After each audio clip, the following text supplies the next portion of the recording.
It was late on a Friday night when I finally said the words that had been burning a hole in my chest. Jenna, my wife of 9 years, was sitting across from me at the kitchen table, scrolling through her phone with that faint smirk I had grown to hate. The kind of smirk that told me she thought I was clueless. But I wasn't. For weeks, I had pieced it together. The sudden late nights at work, the whispered texts she claimed were from coworkers, the way she turned her phone upside down when I walked into the room. I had my proof. I had seen them together. But instead of screaming, instead of begging, I stayed calm. I looked her dead in the eye and said, "By Monday it's over. You'll be free to run to him." Her smirk vanished. "What are you talking about?" "You know exactly what I'm talking about," I said, my voice steady. "Your affair. The one you thought I wouldn't find out about." She froze, her fingers tightening around her phone. "You're crazy." I slid a stack of printed screenshots across the table. Messages, hotel receipts, pictures I wish I'd never seen. Crazy. No. Just done.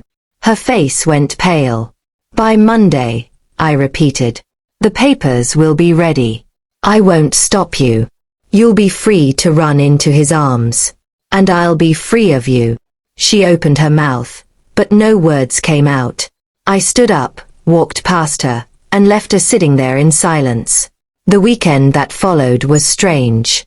Jenna tried acting normal, cooking dinner, even suggesting a movie night, but I barely responded.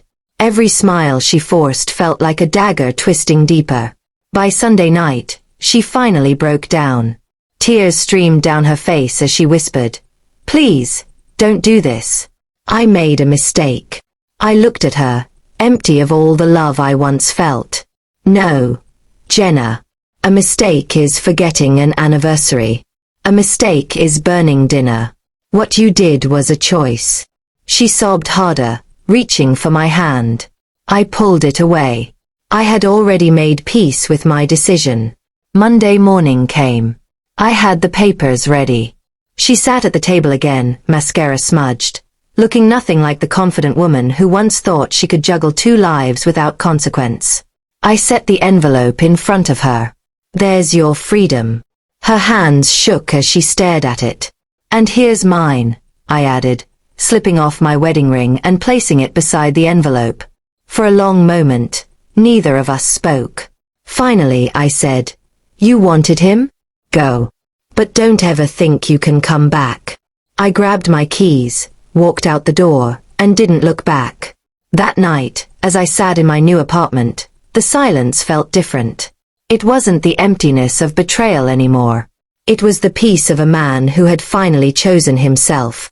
Jenna thought she had the upper hand. She thought she could have both. But by Monday, she had exactly what she asked for: him. And me.